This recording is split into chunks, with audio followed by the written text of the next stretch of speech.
You're in front of the Israeli School, Universal Practical Knowledge, the Philadelphia Division, here at 3226 Cheltenham Avenue in Philadelphia.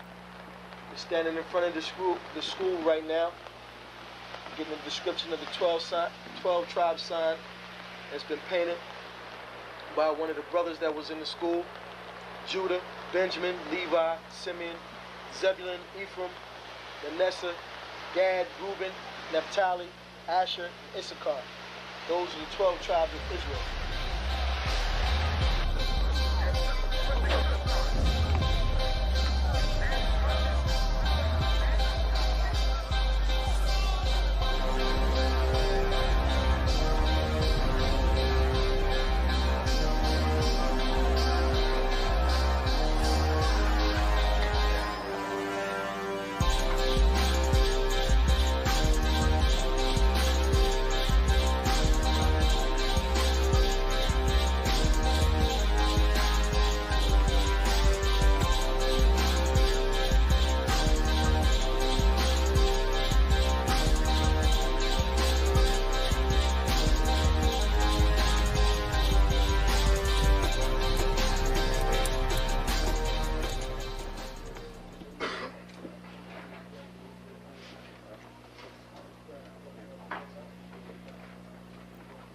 Shalom.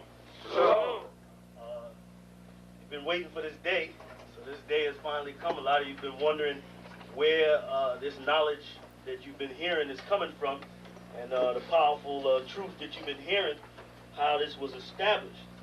Well, we finally were able to arrange for the priests to come down from New York and spend some time with us. And I'd like to introduce them if I can. These are some great brothers. We're very glad to have them with us. We want to make them feel as warm as possible, because this is their work and the extension of their work and what they've laid down some time ago. I'd like to introduce, first of all, priest and Sixth Shield General, 4th in command in the nation of Israel, Lahab. I'd like to salute this brother. Macho. Barak.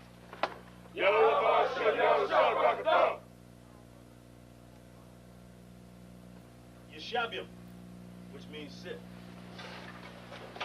And I'm going to turn it over now to Priest General Lahab. Water, brother. I'd like to say this, starting off, we're very impressed at your school here, and we're very impressed to see that the brothers and sisters in Philadelphia think enough of the Most High and the Bible and the truth and your nationality to be a part of this, because most of the brothers and sisters are running from the truth.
Shalom, Israel.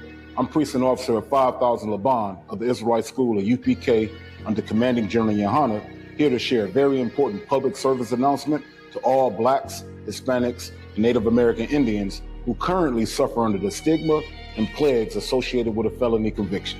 If you're a member of our community, you know all too well the difficulties in trying to obtain adequate housing, a decent job, your credit is all jacked up, And 100% of the time, you lose your Second Amendment right to bear arms to protect you and your family against all enemies, foreign and domestic. But that stops here. This year, during our 8th annual Fire Weekend, Friday, August the 1st in Chicago, we're launching a brand new service for Black, Hispanics, and Native American Indians. Due to recent Supreme Court rulings and the tireless work of Commanding General Yohana, it is now possible to clean your record and restore your Second Amendment rights. Join us Friday, August the 1st at 9909 Roosevelt Road, Westchester, Illinois, 60154. To RSVP, call 586-382-0569. If you're out of state, visit us at www.isupk.org, search for your city, and contact the head of the school in your zone to access this services where you are. This is your shot to clean your slate. Don't miss it. Shalom.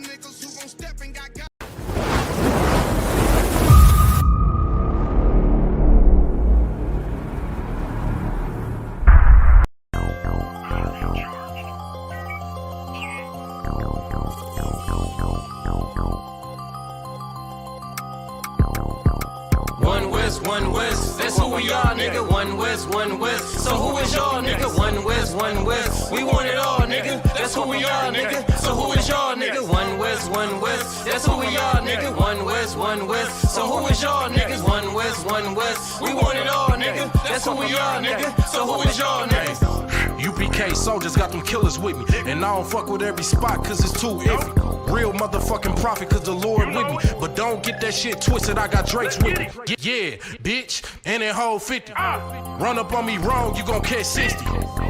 Wait, you gon' catch 20. The other 30 for your homies, bitch, I got plenty. And I'll shoot this motherfucker till that clip empty. Taking orders from your bitch, you a fucking simpy. Shit, should be televised. The way I'm cutting niggas up, bitch, I'm a samurai. Niggas swear they in the troop, but telling hella lies. Stumping like you Greek, bitch, you Hellenized. The revolution gon' be televised, and what I see in my vision gon' leave you petrified. One West, that's who we are, nigga. One West, so who is y'all, nigga? One West, we want it all, nigga. That's who we are, nigga. So who is y'all, nigga? One West, that's who we are, nigga. One West, so who is y'all, niggas? One West, we want it all, nigga. That's who we are, nigga. So who is y'all, niggas? UPK soldiers lead cowards in awe. So fuck a gas stop, I came with 6 pumps in my car. My niggas ready to swing, we like kids at the park. So touch a chair around this bitch and we breaking your jaw. They think we Christian, but we not. Nothing about us is soft. I don't know what you niggas on, but that shit get you off. We booted up. We came to take zones for real. Black 40 under my garment, I be dressed to kill. Fourth dimension sitting linger, I be fresh for real. Putting scripts on your corners, but these here ain't pills. We rock covers. You official if you know those drills. Bread and water, you official if you know those meals. Yeah, you niggas soldiers get rolled over. You got police in your pocket, I got a judge in my holster. Oppressors out to get us, so remain sober. Or be chained to them chains till there's nothing that remains of us. A cult leader like Christ, we got the same culture. I bang on them, tell my enemies the reign's over. I up the sig and keep pulling like a chain smoker. The game ain't changed, One West stayed the same on them. One West, that's who we are, nigga. One West, so who is y'all, nigga? One West, we want it all, nigga. That's who we are, nigga. So who is y'all, nigga? One West, that's who we are, nigga. One West, so who is y'all, niggas? One West, we want it all, nigga. That's who we are, nigga. So who is y'all, niggas? Niggas talking prophets, yeah, we got plenty. We the reason why it's Israelites around the city. Call Kazak, tells a rock, bring Shamara. We about to slide on them, see what niggas talking about. Young dog think he wise cause he a Kim head. That shit lame, they didn't survive, nigga, Kim is dead.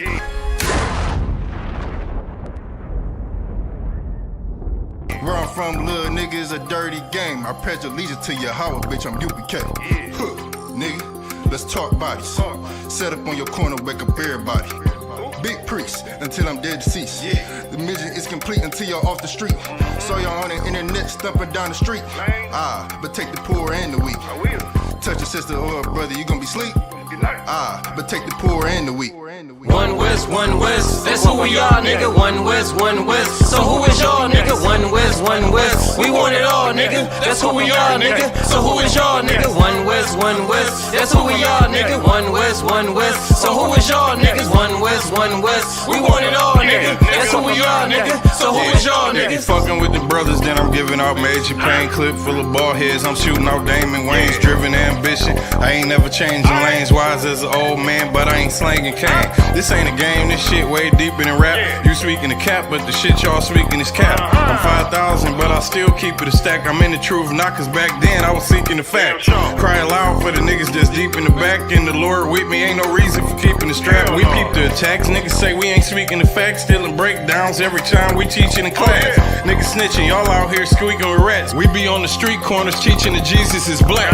We on 125th Street, Harlem, nigga, you see where we at? One West, that's who we are, nigga. One West, so who is y'all, nigga? One West, we want it all, nigga. That's who we are, nigga. So who is y'all, nigga? One West, that's who we are, nigga. One West, so who is y'all, niggas? One West, we want it all, nigga. That's who we are, nigga.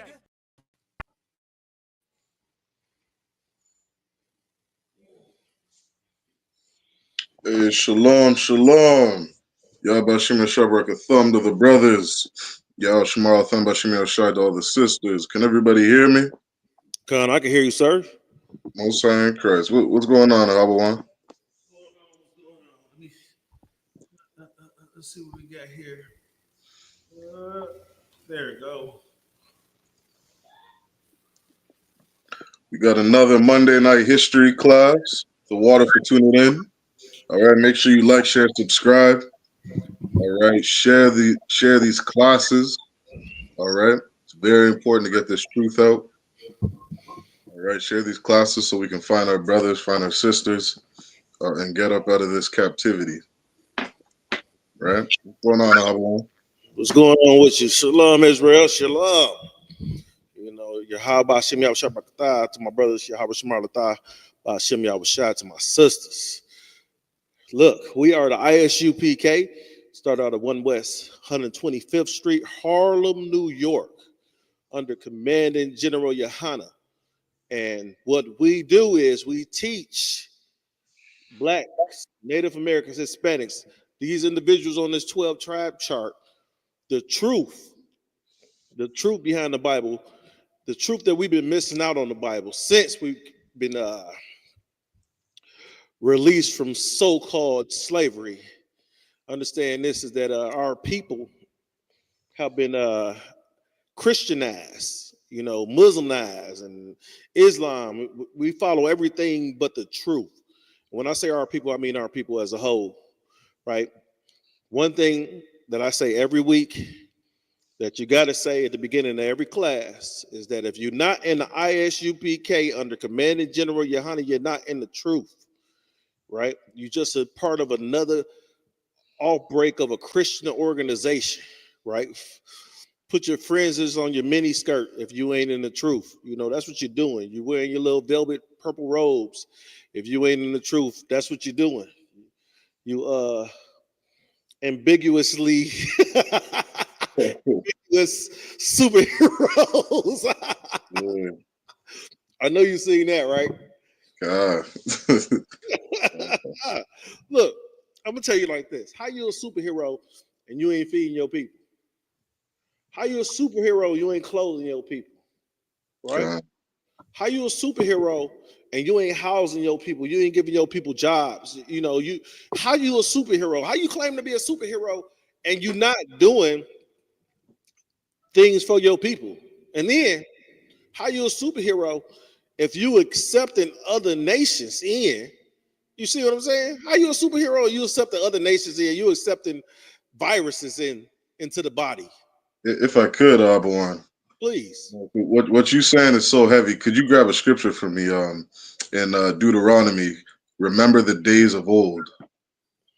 You know what I mean? Because like what you brought up is so heavy, and like when you get in the ISUPK, you're gonna learn something that is what we would call milk.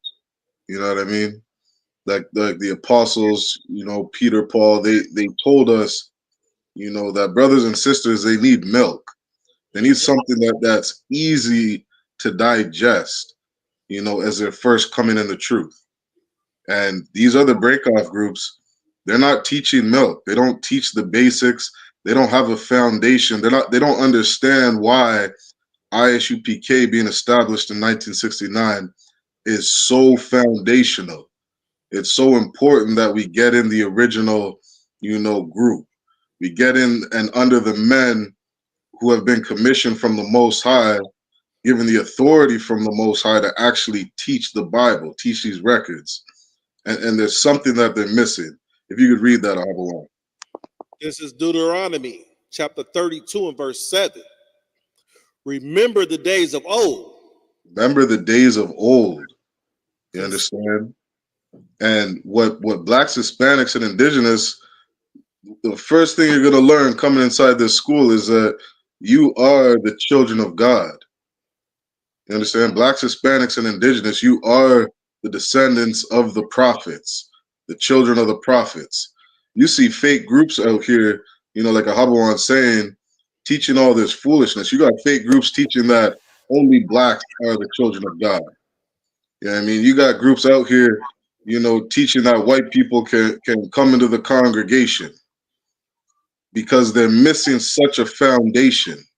That foundation is in the ISUPK. Keep reading. Remember the days of old. Consider the years of many generations. Mm-hmm. Ask thy father, and he will show thee. Ask thy father. When you get in ISUPK, you're going to learn who your fathers are. You're going to learn, you know, who your family is. That's when we're out at camp, we got the 12 tribes chart right beside us when we're on that podium. It's such an important piece of information to know who you are, black man. To know you're from the tribe of Levi, from the tribe of Manasseh, Naphtali. You know what I mean? All these different tribes, it's important to know who you are. That way you can even understand, you know, who your father is.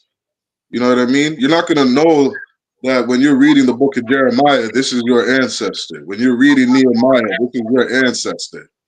You know, like Ahabawan said, Christ told us to protect the widow, you know, feed the orphans, look after the little ones. You know what I mean? These were commandments to look after our people. You don't know that you're, you know, that you're a descendant of the tribe of Judah. You don't know who your fathers are. We're lost out here. That's why it's so important as a foundation to know who you are. You get in this history class, you're going to learn who you are and why it's important to ask your forefathers. Your forefathers didn't tell you to put fringes on the bottom of your shirts. All these things are in our records, right? You can say something, Ahabawan? No, you said your forefathers didn't tell you to put fringes on the bottom of your t-shirts. Come on. Did not. I don't want to see, you know, you got fringes on your panty drawers. That's not. These fake Israelite groups are putting fringes on everything, right? You get. I seen a cat with some fringes on the hat. I was like, okay, right, you know, I don't see nothing. You know, a hat is an outer garment, you know, but put it at the border, and it's just, you know, now you just jazzing it up to be jazzing it up. You know, now it look like a lady hat. Mm-hmm. Hey man, there was a brother out there in an actual, you know, little skirt and some, I don't know what they're called, but you know, it's almost like a bikini type top. You got a brother dressing like a lady boy, and he's got fringes on the bottom of it. Oh, you talking about like the halter tops that women be wearing? Yeah, come on. We saw a cat the other day with some you know, and you know the young cats be wearing different things nowadays. It's just with me being a little more seasoned, I just, me personally, I can't get into the skinny jeans, right? That's not me. I really, you know, I'm fat. I can't fit in them. I'm just you know, call me jealous. I'm not. I can't fit the damn skinny jeans. I'm not going to put them on. But then, not only did he have the skinny jeans on, I think you was with me when we seen him. Then he had the fringes on the bottom of the t-shirt. Oh, damn, yeah. Damn. Oh, man. Oh, man, I was like, Lord. And And when he came, the area we was in, he never turned and looked at us. I think he saw us first, and then when we recognized him, he acted like he didn't notice us. He immediately turned away and was gone. That's so on point. I have one like you that's teach the problem. skinny jeans and fringes on the bottom of your t-shirt, you're not in the truth. Yeah. Come into the truth and take them fringes off the bottom of your t-shirt and put them fringes on the borders of your garment, like the scripture says. Yeah. Understand the bottom of your t-shirt, what is it border at?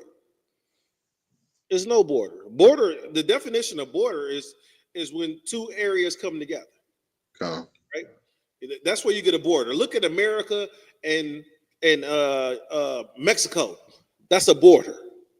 Right? If America and Mexico were garments, you would put the fringes right there. That's a border. Look at America and Canada. That's a border, right? Look at Canada and Alaska, because think about it. Alaska is in the United States. It's just farther north, and it hangs off an area of Canada. That's a border, right? People need, and just a little FYI, a little geography. Russia is a little over 50 miles away from America because of Alaska, right? When the Bering Strait freezes over in the wintertime, you can walk over that area. You can walk across that. That's just a little geography to go with the history class. But what's the name of the class? Today's class is America's holidays are not our holy days. And the class was entitled that today because today is what they call, I always get them mixed up too. I always get Memorial Day and Labor Day mixed up. Sure. I get them mixed up. It's the same thing to me, nothing. Yeah. How about I don't give a fuck? Say that again. I said Habawan does not give a fuck about this holiday. No. Misplaced it. And like I said, I get them mixed up, but Labor Day, right? And a lot of people try to say, okay, Labor Day is because we had to do this, we had to do that, we worked, we did this, and just like any other so-called holiday in America, this holiday is also associated with the massacre of your people. Before we get into that, sir, you can't see the comments, can you? No, I can't see them. You can't see them. We got a couple of people checking in. I just want to make sure we give them some shout outs real quick because it's starting to fill up a little bit, Salaki, I can get the comments. I see them here. Oh, the water, if you can, because if I have to get up and walk over to the computer. Yeah, I'm on my phone, so I got to play with it a bit. Okay. But yeah, I got the comments here. We got Kalaya Kwar, Elder Charles, Tawanda Williams, Kwamada Yahawada, and Princess Nawar. Yabashim Shabak Thumb, Yah Shmal Thumb Bashim Shah. All right, just got brothers and sisters checking in. Yes. We got people checking in. That's good, man. You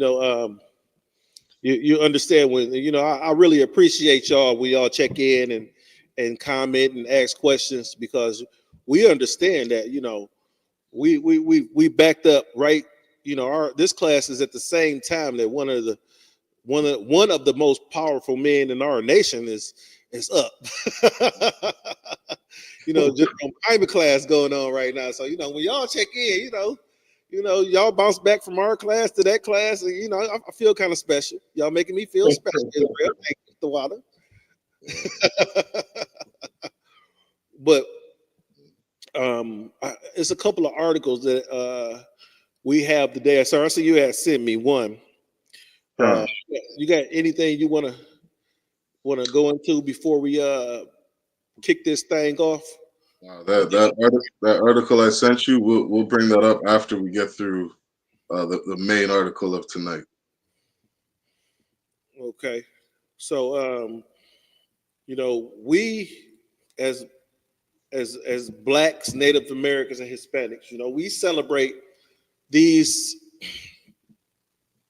our people. We celebrate these so-called holidays that are really just our oppressors. How can I say this? Our oppressors' way of commemorating the destruction of our people. Right. This is how he remembers how he destroyed us. Right. By these so-called holidays, right? And we understand that we have holy days in Israel. You have a holy day every Saturday, you know, which is the Sabbath. We got holy days coming up. You know, we have holy days like Passover, you know, the memorial blowing of the trumpet. You know, even the Day of Atonement is a holy day for us, right? It's a holy day for us, and it allows us to recognize and reflect back on those things. You know, our holy days also commemorate some of the destruction. The Passover is the commemoration of the destruction of our enemies and how the Lord delivered our people up out of Egypt, right?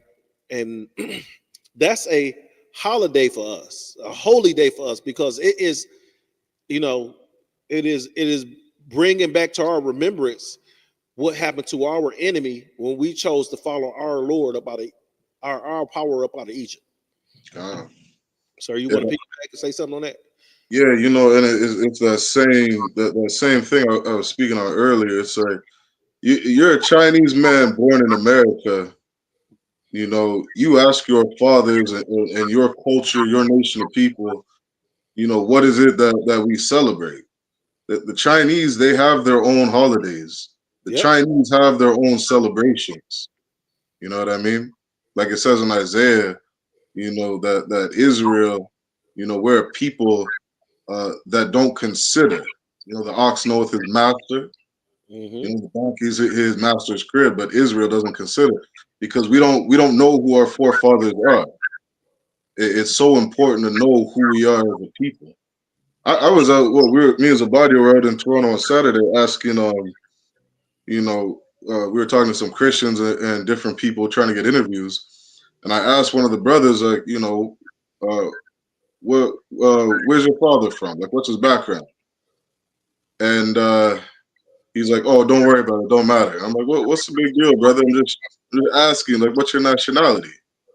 And he says, I'm from heaven. I'm heavenly.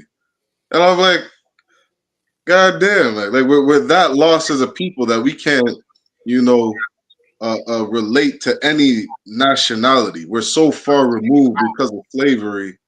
We got to say we're Christians. We got to say we're Baptists. We say we're heavenly. We say we're Black, African American. We got 100 different bywords. You know what I mean? But we don't know who we are. And because we don't know who we are, how easy is it to accept Labor Day? How easy is it to accept Memorial Day? How easy is it to celebrate when, you know, the Americans beat the British? Because we accept American culture, not knowing who we are as a people. Damn right. It's such a sad thing. You know what's heavy about what you're bringing up, sir, is that, and when you don't know about the small things like who you are, that also it starts to how they call it, it starts to expand on other things in your lifestyle. If you don't know who you are, and then you don't know, since you don't know who you are, you don't know what God you're supposed to follow. Then you don't know what culture you're supposed to follow. You don't know what laws, statutes, and commandments you're supposed to follow. You know, you don't know what rules and guidelines and things like that you're supposed to follow. You don't know nothing about that. So technically, your entire lifestyle is lost, is vain. It's nothing, futile. You know, it's nothing. Your whole lifestyle is nothing because you don't know who you are, right? You don't know what power you're supposed to worship. You got niggas out here worshiping sticks and rocks, and you know, in the 80s, niggas worship rocks. It's called crack. You know, they're worshiping. I seen a Caucasian individual at the gym with an unk on. I was like, he's supposed to worship that. That's his God. Right. Yeah. You got, a rod around your neck pimping, but it's I don't even want to tell you. Keep walking around here looking foolish because that's what you did to my people.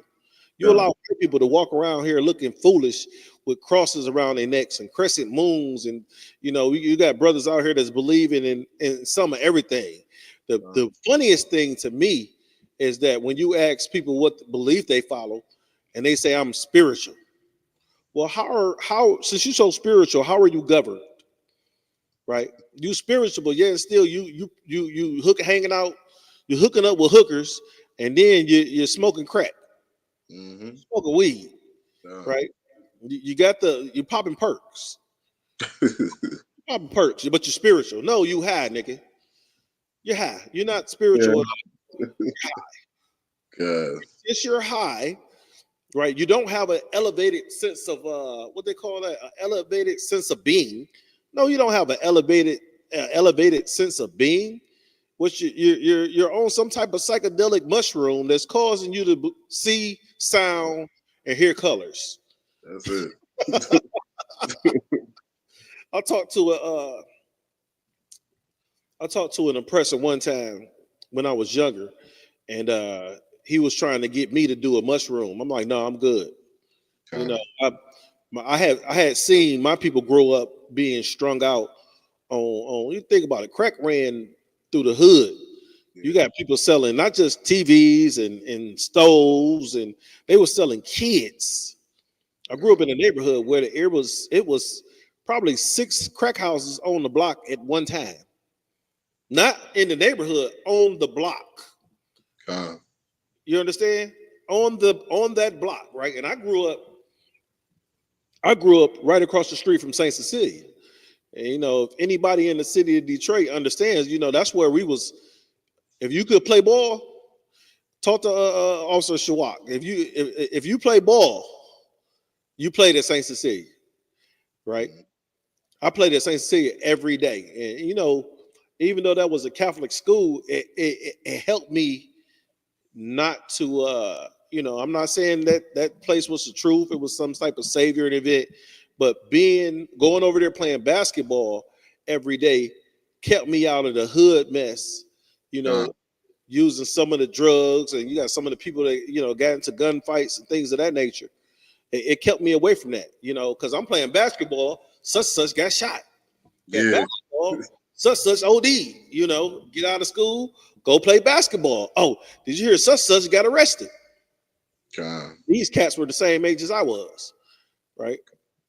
But that's because at that time, none of us knew who we are, who we were, where we came from, what power, what laws that we are supposed to abide by. None of us knew that.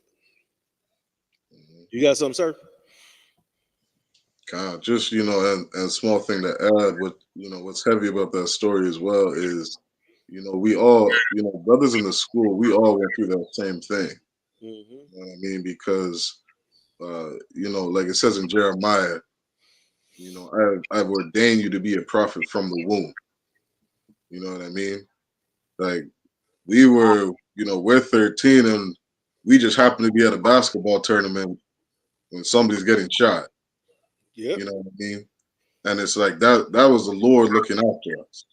I mean, I used to say that growing up.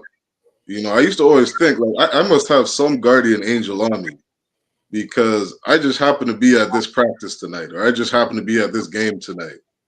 You know what I mean? And if I wasn't there and I was with my boys, Lord knows what I would have been getting into. You know what I mean? And so it is heavy to know that the Lord, he truly loves his prophets and looks after his prophets. You know what I mean? And has has a job for us to do. And we need to, take that protection that we've had from the Most High and really use that for this truth. Damn right. Gave us an opportunity to be able to raise other brothers, out of that hell, out of the condition that they're in. You know what I mean? And we really got to use that opportunity for good. And so, that's some heavy things that you're bringing out. Now, sir, you brought something up. This is probably off topic. You brought something up and I was thinking about what you said, that every time we go to camp, somehow me and you end up together. God. It's out together. We coming back together. You know, oh, go, Abawan, Shariwan, go do such. All right, you know, even when we at the school, Abawan, Shariwan, go do such. Right. And what you know, I sent you the scripture about what was that in Proverbs God. 30 and 12. God. I think it was 13:21, I believe. 13 and 20, right? God. Amos 3:3 says, "Can two walk together except they be agreed?" Right? And you know, understand this is that the reason why, you know, a lot of these, we have so many fake Israelite groups out here, you know, because they don't agree with the truth. So they can't, they choose not to walk with the ISUPK, right? Who we got? We got Ottawa. Who was that? Elijah checking in. God, why'd you checking in? And then was that not We got Slovakia. Yeah, we got a Wajid checking in and not a bar checking in. Shalom. You know, so you know, how can two walk together unless they agree, right? So that means that you and I couldn't be sent out together unless we agree. And what we agree on is this here holy word. This here holy word. That's what we agree on. You know what I'm saying? And with us agreeing on that, it allows us two men from different paths. You know, there's some similarities in our walks of life, but think about it. I grew up in the city of Detroit, and you know, I've been in Detroit, you know, I've been in Detroit and the surrounding area my entire life. You grew up, you know, you spent some time in Florida, you spent some time in you know, in Toronto and Windsor and wherever else, you know. But even though, you know, two different styles, two different walks, there's an agreement, and it's here. And it's like, once we understood this agreement, right, which is in these scriptures, it's like we just meshed. God. It's like we just meshed. It's like, and then it's not just us, it's just, you know, it's every brother in the UPK. It's like once you understand and you start learning this scripture, you start to mesh with these brothers. It's like, oh, and I started to, it wasn't until I came into the UPK until I understood the scripture, you know, being with one accord, right? Because you know, we used to say it all the time in the Christian church. Oh, y'all, you and we were mistaken. Like, you got to be on one accord. You got to be, but the Bible say be with one accord. You know, you got to be on the one accord. You got to be together. You know, and we didn't understand what it meant, because you know, even though we claimed that in front of everybody when we was in the Christian church, you know, as soon as you get in the back door, oh, such deacon, such is this, that, another thing, blah blah blah. You know, now you're backbiting. God. You know, you instead of taking it to him, you telling everybody else, and that ain't something we do down here in the UPK. Right? And that brotherhood was just, you know, so powerful. And my one of my issues is that I try to expand that brotherhood to individuals outside the UPK. Not saying that I shouldn't, but it's just some people that ain't ready to accept it and don't know how to handle that type of brotherhood, and they have to come here to learn it, to understand it. All right, sir, I'm gonna stop running off and I'm gonna get into one of these articles. Let's get it. Let's get into one of these articles. Let's see.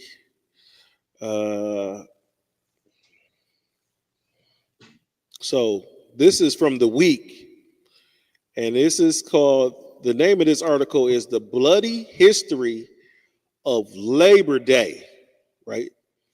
A Labor Day. Now, like we said earlier, Labor Day is about, you know, we grew up believing that, you know, do y'all celebrate Labor Day in Windsor, in Canada? Yeah, it's called Labor Day too. It's called Labor Day. When is it? I think it's today. Yeah, today. Oh, okay, so it's the same day. Because they celebrating today. That's why niggas ain't go to work today. Right? You got the parks filled up and people barbecuing. You know what I did? I ate me a turkey sandwich with some egg and some cheese on it earlier. God. Sat on my couch and watched TV and pulled up stuff for this class today. That's what I did today. Gosh. That's what I did today. I didn't do nothing. Then shout out to whoever did Sharyuan hair, you know, because the brother, you know, he got some of the longest hair in the school. He got it twisted. He looking fiery, you know. He look strong. Hey, FYI, my daughter say, Daddy. Now she only 7. But I gotta keep her away from him. Sorry, Juan. She say, where the guy with the blue and the green eye? Bring your little butt over here. Like, she don't remember nobody else, right? Yeah. I don't spend more time with LeBron than anybody else, but she remember me. Yeah. So this article says the bloody history of Labor Day. Why is the holiday commemorated? Why this holiday commemorates struggle and death, right? Think about this, Black folk, Native American folk, Hispanic folk, my 12 tribe folk. Why would someone commemorate the struggle and death of the Lord's chosen people unless they were enemies of the Lord's chosen people? Right, because if you commemorate the death of a people, you have to be that individual's enemy. Would you agree, sir? Yeah. Right, think about it. If you were to commemorate, think about it. We commemorate the Lord told us to do it, the Passover, which was the destruction of, Africans. Right, it was also us being free from their control. In order for us to be free from their slavery and their oppression, they had to be annihilated. And the Lord did it in the most glorious way, right? Because we as a people didn't strike one Egyptian. Think about it. We ain't strike one Egyptian. God. Well, Moses killed one, but that was before. But Moses unalived an Egyptian, right? And he buried him. But that was before. That was before the the plague started to come. That was before the parting of the Red Sea. Right? God. The Most High did all that. We didn't lift a finger to do it. So in order for us to leave, to be able to leave from this captivity, we're not going to have to lift a finger. All we have to do is believe in our power, right? Follow these laws, statutes, and commandments. Come on, niggas, let's do it. All we have to do is follow these laws, statutes, and commandments, and then the Lord will set us free from this captivity the same way he did from others. And if I may, that precept that I had you read earlier. Yes, sir. That's I have a precept book, and I have a precepts for history class. And I go through about 6 or 7 different verses, and the reason it's such a heavy precept, because again, like you said, when you understand who you are, you would know who you went to war with historically. You would understand who your enemies are. You would understand the wars against Ham, the wars against Elam, the wars against the Edomites. Like we always say, no Christian pastor ever reads Obadiah. You understand how foul Europeans have been to the children of God? And it's happened over generation. We really got to wake up and understand who we are and understand who we're at war with, who we've always been at war with. You know what I mean? Going back to the angel telling Rebecca, two nations are in thy womb and two manner of people. Two manner of people. You know what I mean? And the elder, the Europeans, the Caucasians, they're meant to serve you. You know what I mean? They're meant to serve you. That's the promise that was made. And because we got the blessing and not Esau, that jealousy has ran rampant for thousands of years. So you think that jealousy built that perpetual hatred? Man, the European man is always going to hate you. And it's because we are the children of God. You saw what they did to Kyrie Irving? Like Kanye West. Black man, Hispanic man, indigenous man, you could be anything but an Israelite. Nick Cannon. Nick Cannon, yeah. What's the Philadelphia receiver? What's his name? Jackson, I believe it was. They said he was affiliated with a gang. They said he was affiliated. So, you know, you UPK brothers, y'all is gang members, according to Esau. Gang members, right? And you know, sir, it's heavy that you brought those individuals up, because those individuals not even in the truth. They're just trying to they're trying to be someone who enlightens our people. Right? Even they need to come get this training, and that's why they failed enlightening our people, because they don't have this training. They're not trained the way you and I are trained in order to go out here and teach. Right? They didn't sit up under the feet of these officers and captains and generals over us to go ahead and understand and be qualified in order to go out and teach these things, right? Think about it. When we were qualifying ourselves to teach these things, you know, we couldn't even say anything, right? We was told to be quiet and learn. And those of us who were obedient and humbled themselves to learn, look where we're at now. We're on the front stages, we're on the podiums teaching our people, right? We may not have the viewership that Nick Cannon has or Kyrie Irving right now, but it's going to excel there. You know, we got superstars in Israel, right? We got individuals that have individuals inside the UPK that have been invited out amongst these celebrities, because these celebrities just want to see what we understand and what we follow. You know, you see it in General Muhammad, you see it in General Yohana, in the generals, you see it in the captains, you know, Captain Mashan, Captain Zaria, Captain Katazar. You see these individuals, they're celebrities here in Israel that the world wants to get to know. Right? Because our people are starving. We're tired of being, our people as a whole, we're tired of being just niggas and spicks and wetbacks. You know, we want to know why we ain't got a flag. Right? Every nation got a flag.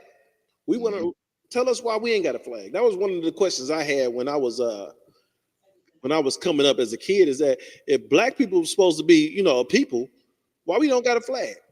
And they batter you and beat you down and tell you you're American, right? And now that I'm in the UPK and I understand, the whole time what you tried to do was get me to understand that, you know, I'm in captivity to my enemy, but I'm supposed to be the same as my enemy. And I'm supposed to pray to the same God as my enemy, right? My enemy is praying for most nigger slaves like myself, and my people are praying to get out of slavery. How can we pray to the same God? Right?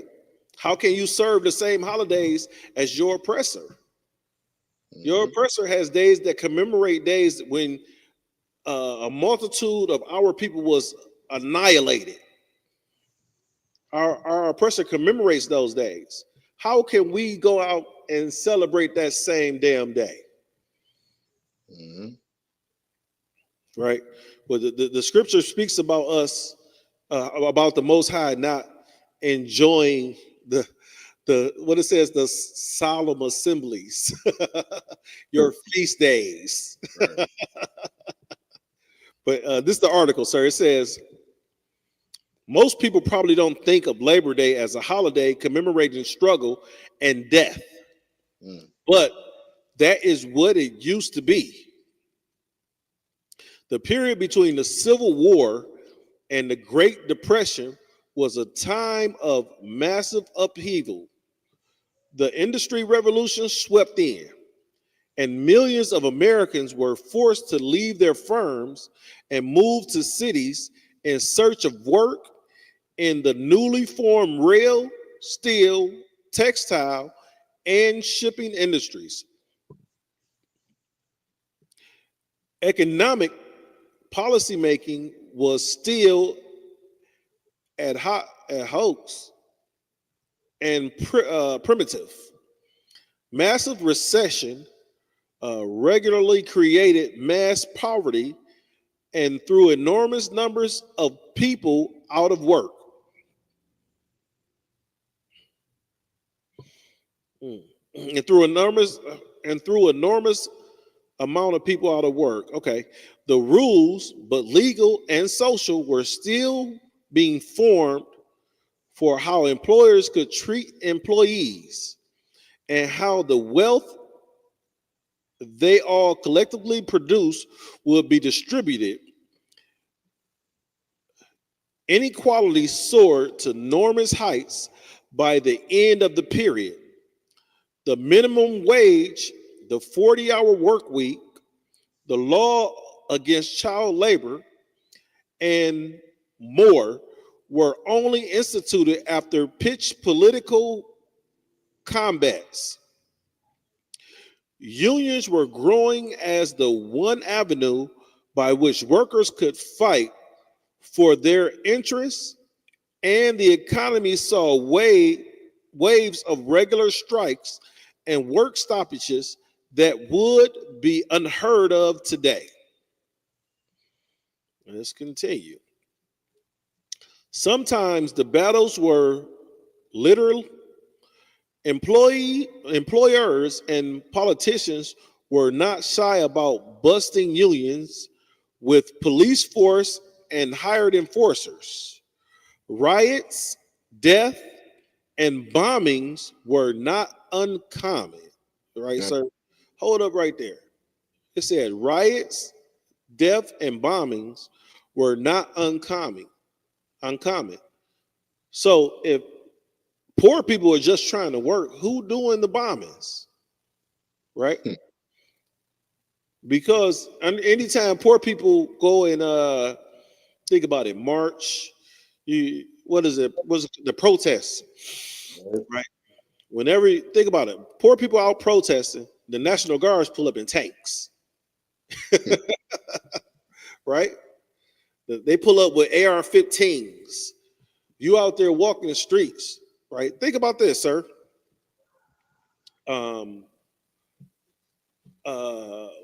The January 6th event at the Capitol, January 6th event. Think about the number of oppressors that ran up into the White House, into the Capitol, right? But how much law enforcement was added to help that pushback or help die that down or de-escalate that situation? They didn't have the National Guard in there. But now, I'm not saying that Black Lives Matter, that political movement, you notice that it's over. You don't see that no more. The BLM, you don't see that no more. But when the Black Lives Matter individuals went to the Capitol and they did their protesting, they put armed forces against them, turned AR-15s against them, rifles, put snipers up, right? For people who was just yelling. the Black Lives Matter. Now, we're not affiliated with this, but I'm just trying to show you, Israel, how the oppressors treat individuals that so-called say that they're helping out you, and how they treat their own brothers and sisters, right? Understand that, and I think we brought this up last week, that they broke into the Capitol and took a shit on Nancy Pelosi's desk, right? And it's there's no telling where else they took us. You know, that's just one of the ones that they probably pissed all up and down the hallways and everything. You know, you never know how animals think about it. You put animals, and you ever been into I used to do house clean out, sir. And we're doing when you clean out these abandoned houses, you usually have sometimes you have drug addicts squatting in those houses. Right. No matter if the toilet work or not, it's always some shit in the bedroom. Right? And I'm like, I gotta finish this damn degree because I'm tired of cleaning up shit out of bedroom. The toilet work. You couldn't make the toilet. Some of these houses, these some of the bigger houses got 2 and 3 bathrooms in it. You can't tell me not one of these toilets you couldn't make it. So you had to take a shit in the corner of this bedroom. God. And most of the time it's a bed in the room. So you took a shit with the sleep. But which is crazy, but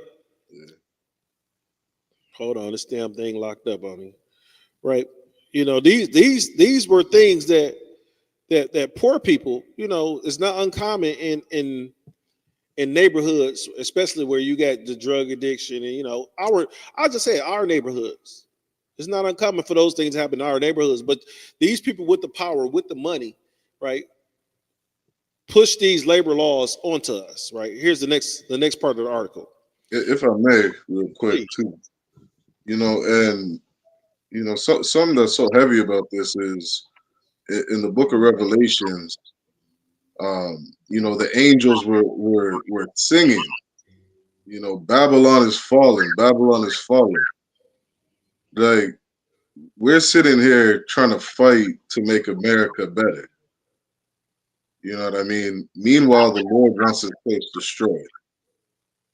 And it's like, we sitting here during things like Labor Day, Black Lives Matter, like you bring up. We're always trying to fight for this place to be better. Damn you right. know what I mean? And it's like, the more we do this, you damn near might as well say the longer our slavery is going to be. You know what I mean? Because we keep looking to the next president. We keep looking to the next system, or the next mayor, or the next business owner. We keep looking for something or somebody to make America great. You know what I mean? When we should be, praying for the destruction of this place. We should be praying for Christ's kingdom. You know what I mean? And it's again, not understanding who we are, not understanding our enemies. You got them fighting the British and these civil wars and different things. Let them fight. You know what I mean? Let them destroy each other. Let them destroy each other. God, go ahead. What's so heavy about what you're saying, sir, is that what our people don't understand is that our oppressors will vote against their own best interests just to keep us. The oppressor will vote against his own best interest to keep us at bay, keep us at his foot, to keep us in servitude, right? Yep. And our people, they're praying for the next president. You praying against your own best interests to stay oppressed. Yeah. Right? You like, I love slavery. Just keep it coming. Yeah, I love slavery. Whooping my back, master. Beat me good. Beat me good, sir. You didn't beat me good the last time. I need to be beat good this time. No, that's not how I want to continue. Look, get into the ISUBK.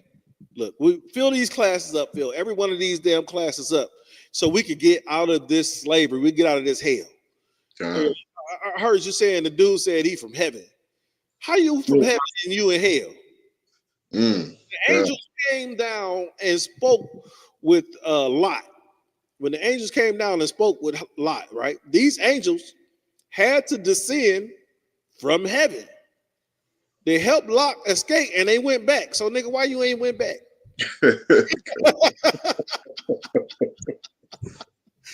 It's just those are the type of questions I ask, individualites. Right. So why you ain't went back?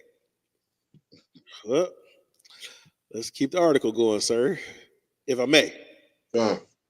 It says the first inkling of American Labor Day took shape in 1882 when the Central Labor Union, CLU, met in September in New York City for a labor festival.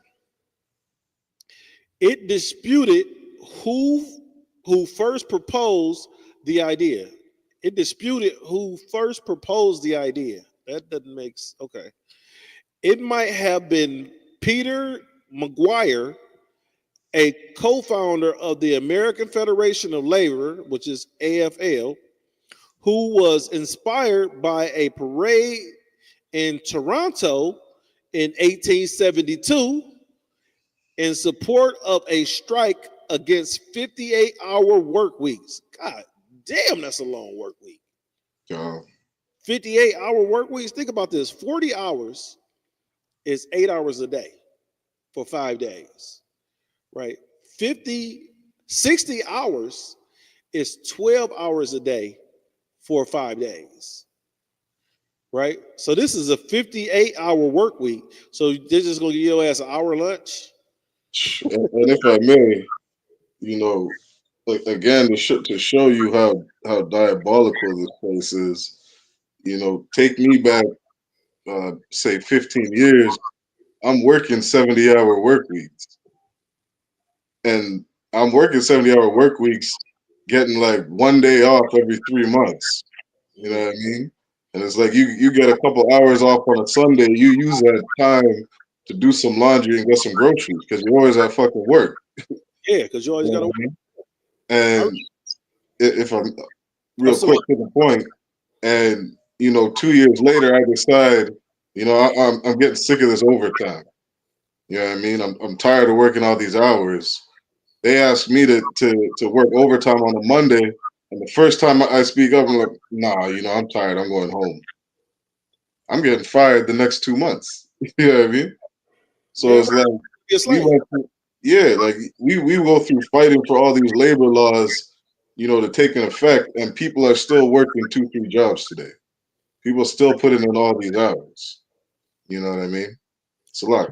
Well, sir, our big dream, as black people, we always dream to hit the Mega Millions or the Powerball, right? Yeah. You want to hit one of those lotteries that pay you so you rich for life. You don't have to work again. But even if you was to hit that, you still got to work with managing that money. Because if you don't manage that money correctly, you're going to end up being, back in the same neighborhood that you grew up in that you tried to get away from, But, it's always a dream. You ask people questions like, what would you do if you did this? You hit this, you got $1 billion. What would you do? And I think that's why I called you last night, right? I called you last night, and then it's like, because somebody asked me what would I do if I was to get $1 billion. First thing I'm thinking, I get $1 billion. I got to get Commander General Johannes some money. Yeah, right. And I was like, I gotta, and then so the very first thing I gotta do, I gotta call one of these brothers that's over me because I'm stupid. Right. Yeah. I gotta call a brother. I was like, I gotta call a brother LeBron. Somebody help me, please. I gotta immediately call one of these brothers over because I'll mess around and land a fucking helicopter at the school. Try to park it on top of the building and Yeah. Just stupid, man. Just Shit. but let's see. I'm trying to figure out where it was at. So we were talking about these 60-hour work weeks. It says other research points to Matthew McGuire, a machinist and a member of the Knights of Labor. That sounds kind of clandish. Remember of the Knights of Labor, but somehow or another, the idea of a parade and yearly holiday to honor American workers had hatched. The first parade of the new project was held in Manhattan on September 5th, 1882. It started out as small, but then a band showed up and worker groups from various industries began to flow in. Eventually, the parade swelled to 10,000.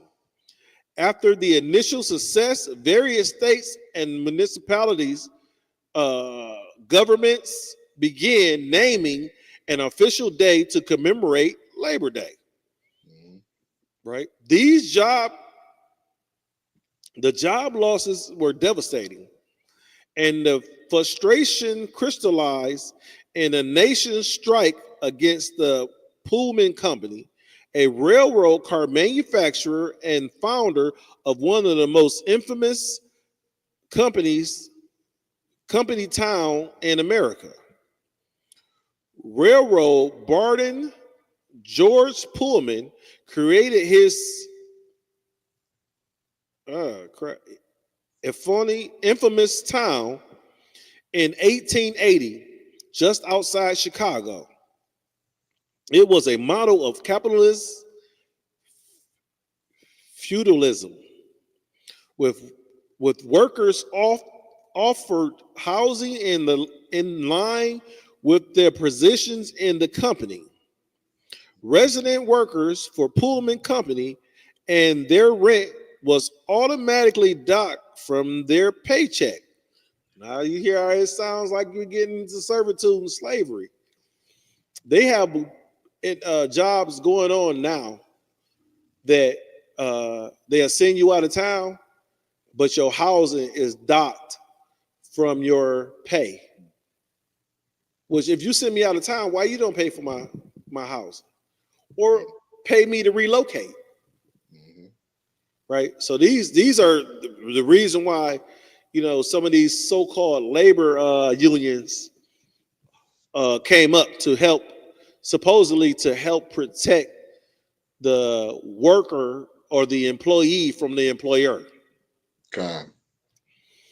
Said residents worked for Pullman's company and their rent was automatically docked from their paychecks.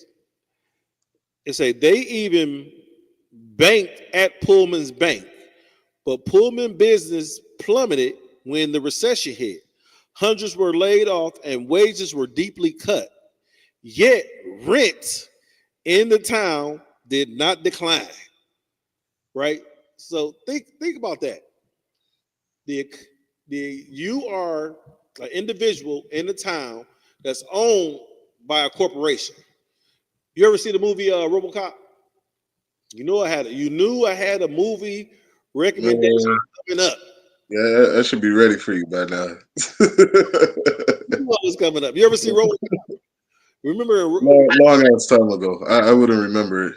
So in RoboCop, the city of Detroit was ran by OCP, right? So the policing, housing, everything was ran by OCP, ran by this company, right? So that's what's going on. This Pullman, they run the banks. OCP ran the banks. They run the banks. They run the housing. Everything's going on. But look, it says that even though wages decline, even though work declined, that rent didn't decline. So think about this. You don't pull your family here because we got to pull our family when we move to a different state or a different area to work. Right. You move your family. So you moved your family there, right? Usually during this time, the wives usually stayed at home and took care of the house while the husband went out and worked, right? They're working, this is a railroad company. They're working at the railroad company. So if you start to get cut wages, you know, you're not bringing the finances into the household needed to pay the rent and eat. Now you got to look at it like, oh man, you know, not only with this company there, you can't feed your family. Now you're about to get evicted, right? Mm-hmm. It says, in response, 4,000 of Pullman's workers went on strike May 11, 1894. On June 26, the American Railroad Union, led by Eugene V. Debs, called for a supporting boycott. 150,000 railway workers in 27 states joined the strike, refusing to operate Pullman's rail cars. If I may, please, you may want to touch on this. A sister Kwamada said in the comments, my family was one of the first black families moved into the Pullman neighborhood.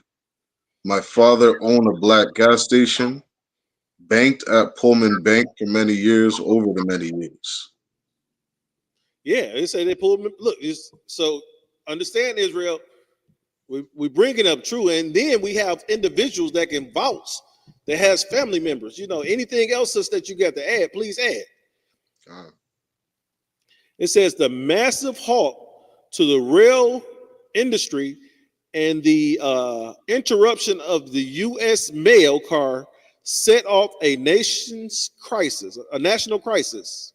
Congress and President Grover Cleveland, looking to save face, rushed through a bill declaring Labor Day a national holiday. So understand this, is that Labor Day was declared a national holiday because folk wasn't going to work.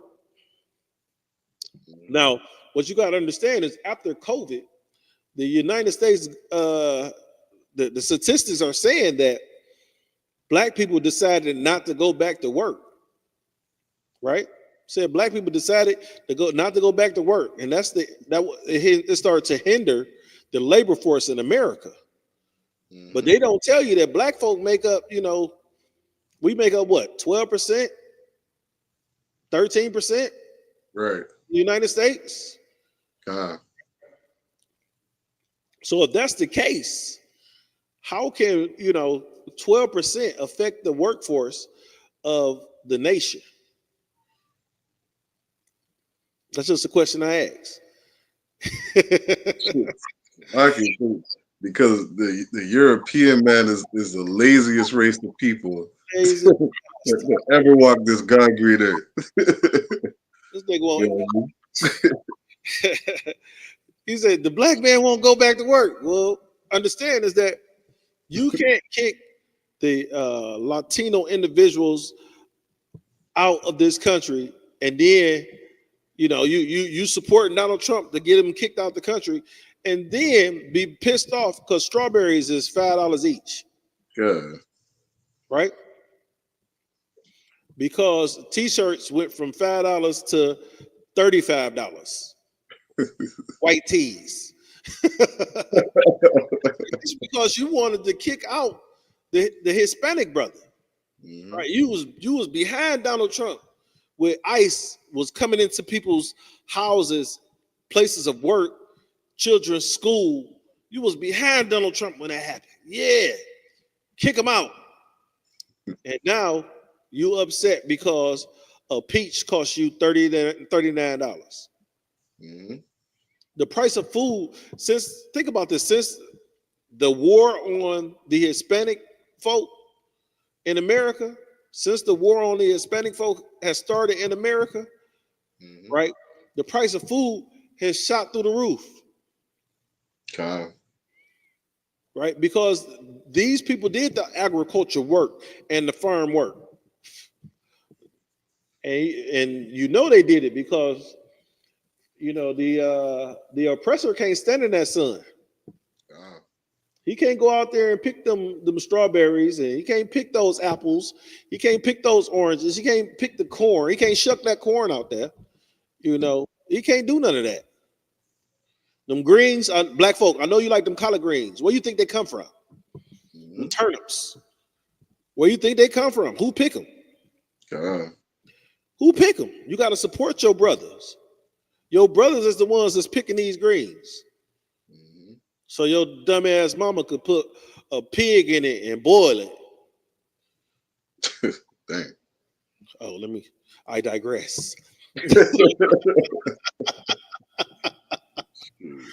Right? So it says on June 26, the American Railroad Union, led by Eugene V. Debb, called for a supporting boycott. 150,000 railway workers in 27 states joined the strike, refusing to operate Pullman's rail cars. The massive halt to the rail industry and the interruption to the U.S. mail car set off a national crisis. Congress and President Grover Cleveland, looking to save face, rushed through a bill declaring Labor Day a national holiday. Cleveland signed it on June 28th, 1894. He was backed by the AFL, the more conservative portion of the labor movement, which threw the first official Labor Day parade that year. But, I like to hear but it was a brutal, iconic gesture. 6 days later, under pressure of the furious leaders of the rail industry and facing the virtual shutdown of U.S. mail trains, Cleveland invoked the Sherman Antitrust Act, declared the stoppage a federal crime. So now, because you don't want to work, it's a crime. See that? Do you understand that the United States has vagrancy laws that say if you got less than a certain amount of money in your pocket, you could be considered a vagrant, and they will put your ass in jail for being a vagrant. Right? You could go to jail for not paying bills. Child support, that's a bill. You could be put in jail for, so imagine, let me ask you this question. Who is your cell phone provider? You ain't got to answer it, but imagine your cell phone provider can go to the government and say, sorry, one not paying this bill, right? And they lock your ass up for not paying your cell phone bill, right? Sorry, one don't want to go to work. They lock you up for not going to work. Now, if you look at it, the 13th Amendment said that we are free, black folk, unless you are what? Convicted of a crime. So now, since you don't want to work, it's a crime. So you're still a slave. Now you don't pay bills, it's a crime. You're still a slave.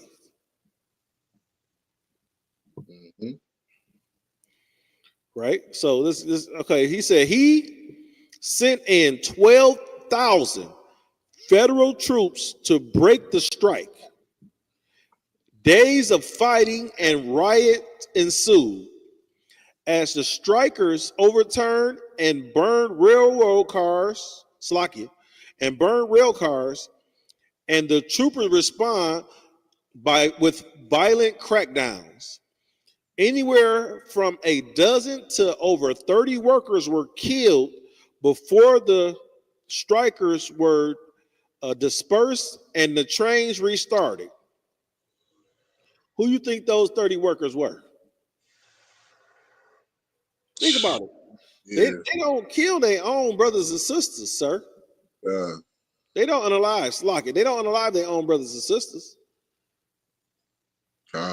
But you niggas get in the way, right? Think about the different things that happen, and brothers and sisters get the police called on them for. A brother was in Central Park bird watching, and a Karen called the police on him, right? She called the police on him because he was bird watching. You know why? Because he was an annoyance to her. So we call the police and say we need help. They call the police because black folk annoy them. Calm. You know, this nigga bothering me. That's, you know, he bothered me. Get the police over here to kill him. Calm. Or he on the same side of the street I am. Get the police over here to kill him. An Amazon worker was delivering packages. This brother delivering packages in a predominantly Caucasian filled neighborhood. And the police was called on him. A brother was watering the flowers of his neighbor in a predominantly white neighborhood. He was watering the flowers in this neighborhood of his neighbors because his neighbors went out of town. You remember this story? And they called I know both these stories. they called the police on him for watering his neighbor's flowers. Right? And guess what? Each time these brothers was mishandled by the police. Severely mishandled. Right? So you can't be black and work in America. You can't be black and water flowers in America. Brothers have been unalived for having a Subway sandwich. Right? Brother in Columbus, Ohio, unalive for having a Subway sandwich. The police said he had a firearm. Another brother unalive for having a cell phone. So these guys, these individuals, these police officers carry firearms for 10, 15, 20 years, and they don't know the difference between a Subway sandwich and a goddamn pistol. If you got a Subway sandwich, you know, if you got the foot long, it probably looked like an AR, right? The bread, the soft bread on the outside, and it's wrapped in that Subway sandwich tape. That looks deadly. Look, cell phone, you know, you got especially the iPhone. That iPhone is deadly. You know how many people you can reach. You know how many police officers you can record. Pulling that iPhone out. It's deadly. If I may, please. You know, because what you're bringing out is so heavy, and you know, too many times we don't understand as a people, you know, how evil the white man truly is. Like, Lord allow, I got to get back to Zimbabwe to see if if the video is clear and the audio is clear, because you know, in one of the interviews we did on Saturday, we asked a Caucasian, it's like Zimbabwe asked a Caucasian, he broke down a scenario of saying, would you be like, he asked the Caucasian if he had kids. And then he asked him, he said, would you be okay with me kidnapping your child, cutting off their hair, forcing them to go to one of my schools, and beating them every time your child spoke their own language? And that devil said, it depends. Yeah, goddamn. He said in some cases, you know, kidnapping is okay. Hold on. Did he explain which case kidnapping would be okay with? Yeah, and I'm gonna break it down for you. The time it's okay for kidnapping to take place is if white people are kidnapping Black, Hispanic, and indigenous children and civilizing them. That's when it's okay. Okay. It's okay. Yep. So this was the oppressor said. He said it's okay when white folk kidnapping the 12 tribes and civilizing them. Yep, because their culture is so much better. So, well, he didn't understand what the hell Christopher Columbus said in his memoirs, then, did he? Hell no. Because Christopher Columbus said these people are so peaceful and honest He said that there is no theft, there is no murder amongst these people. That's what Christopher Columbus said. Right. So it seems like those people were civilized. Right? Yeah. Those people were civilized. So those so-called savages were civilized, right? If you look at the America right now, and if the Caucasian man never came to America, guess what you will never have? You'll never have slavery under the white man in America, right? Understand is that we had indentured service. Our people, our Native American people, yes, when you owe somebody a debt, okay, now you got to work it off. You got indentured service. But you wasn't walking around with jingle bells, which were the metal things that they put around your neck, and the bells hang from the top. And with the bells hanging from the top, it made noise wherever you went. You know, you wouldn't have Toby get his foot cut off, right? You wouldn't have, guess what you wouldn't have? You wouldn't have Billie Holiday make a song called Strange Fruit and Familiar Trees, right? You wouldn't have Jim Crow, right? You wouldn't have the Willie Lynch, the Willie Lynch theorem, right? Think about the things you wouldn't have, right? You wouldn't have, your people wouldn't be the first fired and the last hired, right?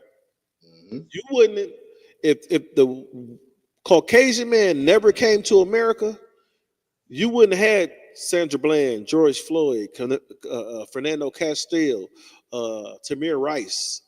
You wouldn't have had any of that,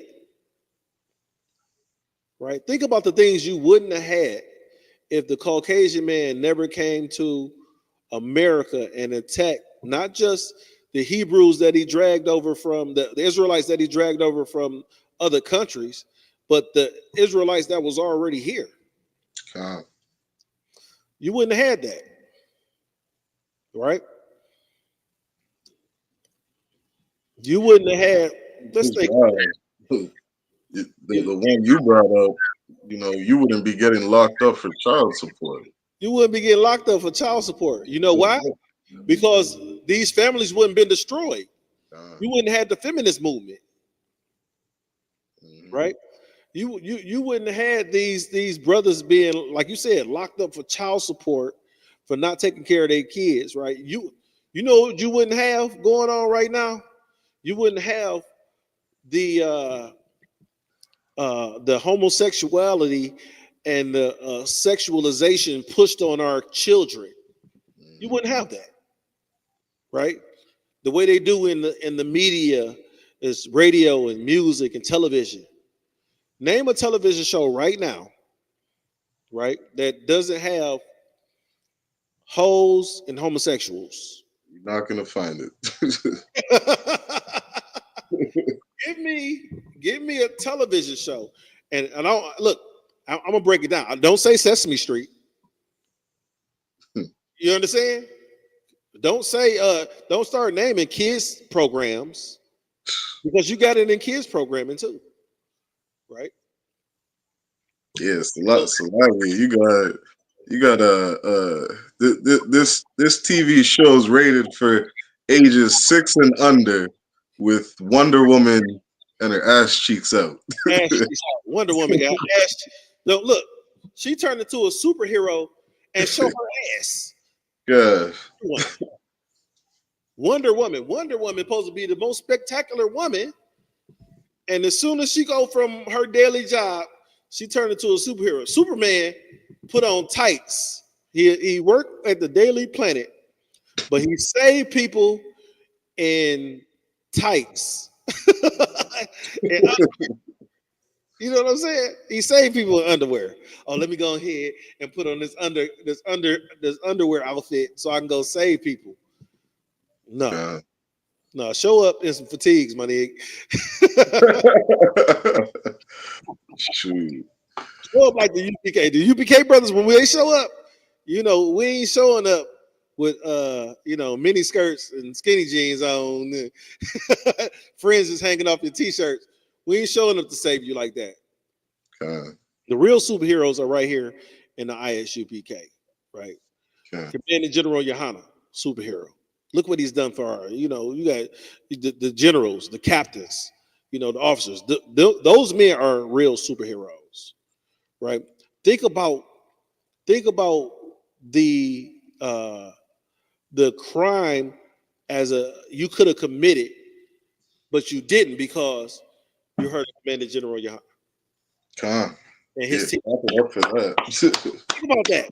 Think about the crimes think about the drugs you would have sold, right? Think about you know what keep me from being, a drug dealer, a pimp, committing whatever type of atrocities I could commit, because I understand that one is that I took an oath. And if I was to go back or go against this oath, the Most High could immediately disband my grace period, right? You know what? Your grace is done with. Boom. Mhm. And I could spontaneous combust and explode right there in the middle, walking down the street trying to sell a crack rock. Con. Right? You never know how lightning can come out the sky and hit the vehicle that I'm trying to steal to take to the chop shop while I'm over there working the window. But we're not talking about me. We're talking about labor. Yeah. How much you got left on that article? I got a little bit, but if you want to, I just want to get to this part. Where is it at?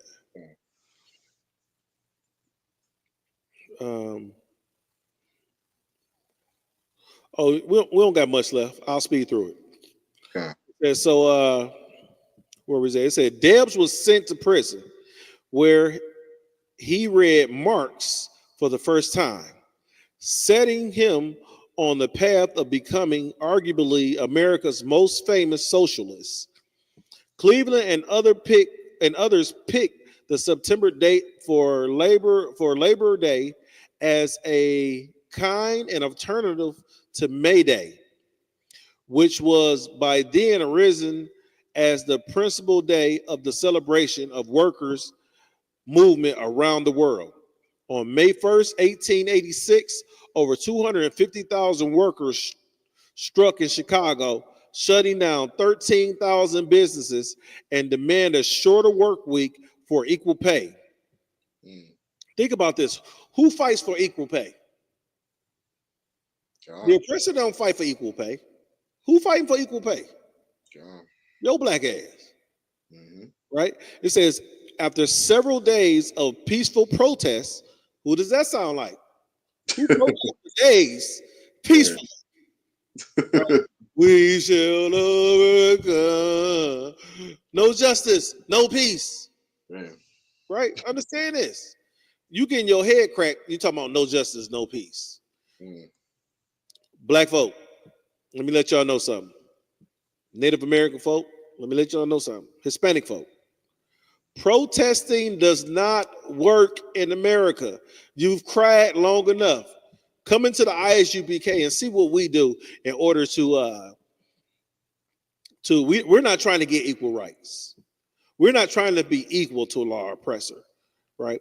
We want what the Bible says we should have, and that is reign over them, right? Because according to the scriptures, we are the jewels of God, and they're nothing but compared to spittle, right? So let's keep going. It says 13,000 businesses to demand a shorter work week and equal pay. After several days of peaceful protests, an unknown assailant threw a bomb at police in Haymarket Square on May 4th. Now understand this. When black people, Hispanic people, Native American people are peacefully protesting, you do not throw bombs. We don't throw bombs. We don't throw bombs. Them four little girls, what was that, Alabama? Was that the church in Alabama? The four little girls got hit with the bomb. It was actually more than that. I think it was 5 girls in the area. 4 of them was unalived, and one of them was hurt really bad. Con. Yep. Yeah, they never bring up the girl that got hurt really bad, right? Understand this.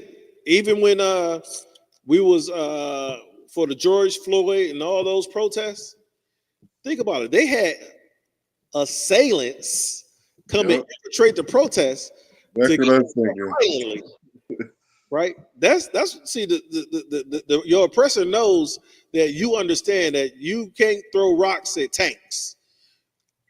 In Palestine they throw rocks at tanks. You don't do that shit in Chicago. Yeah. Right? The police responded by firing into the crowd, killing scores of people. Right? This is still Labor Day, right? So somebody threw a bomb, right? Somebody threw a bomb. You're being kind, boy. Some white man threw a bomb. Some devil threw a bomb. Probably paid to do it. Probably got paid to do it. And keep it on. Matter of fact, I need you to. Hey, sir. Good. Could you please? You can express this better than me. Man. Some devil threw a bomb at other devils and got hit, and those devils that got the bomb threw at them decided to unalive you. Okay. They unalived you, scores of your people, and you get out here and commemorate this day every year. Exactly. Right. So it's understandable that many on the left view Labor Day as a cynical ploy, a lazy political 3-day weekend, and which distracts from the remembrance of the workers who fought and died for the basic humane decency for a shorter work week. But you could also look at Labor Day as a remembrance of a time, blah, blah, blah, blah. You know, now they want to make it a new deal and all that kind of stuff. So you don't got to go through all that, sir. If I could you grab in Baruch, remember the prayers of the dead Israelites? Because it's like back then we're sitting here, you know, protesting, begging, you know, the you could say the powers that be, or the rulers of America, the kings, the politicians, the government. We're begging these people, you know what I mean? Begging them for, you know, just crumbs in this place. We're begging not to work 60-hour work weeks. We're begging to get, you know, fair pay and equal wages. We're begging for these things. And as we go on to beg for these things, you shoot us in the street. You know what I mean? You flat out murder us. And then we sit here 100 years later and celebrate this day. We celebrate it like it's something good. You know, they call it a holiday. Like Labor Day is something holy. Like there's something special about this day. This place has got to burn. You know what I mean? Like it says, when the angels, you know, said, Babylon the Great is fallen, is fallen. You know what I mean? It would be such a glorious thing for this place to burn. You know what I mean? Like that is justice for us. Justice isn't celebrating Labor Day every year. Justice isn't, you know, getting one day off out of the year and go back to work for 60, 70-hour work weeks. Barely be able to pay rent, paycheck to paycheck. This place is absolute hell for us. And if we had any sense as a people, we would look back, you know, to all the people that have fallen. Like 1890, they're sitting here, you know, fighting for these fair wages and labor laws. And in the 1900s, they're sending lynch mobs after you. Lynch mobs in the 1910s, the 1920s. Some of the worst lynches known to ever happen in America are in the early 1900s. Mm-hmm. Like this place has to absolutely burn. You would think after fighting, every single day, you're still here 2024 saying no justice, no peace. You're still sitting here crying out for some justice and for some kind of peace inside of this kingdom. Like, when are we going to stop banging our heads off the wall and wake up and understand that this is the place of our captivity? This is the place that we were sold to our enemies, a place where we're sold under a people that hate us and abuse us. If you could read that, Ahaba. I'm trying to find it. Was that Baruch 4? Sounds about right. I'm here at 4 and 3. It says, "Give not thy honor to another, nor the things that are profitable unto thee to a strange nation." Is that what you wanted? La, I'm gonna pull it up for you.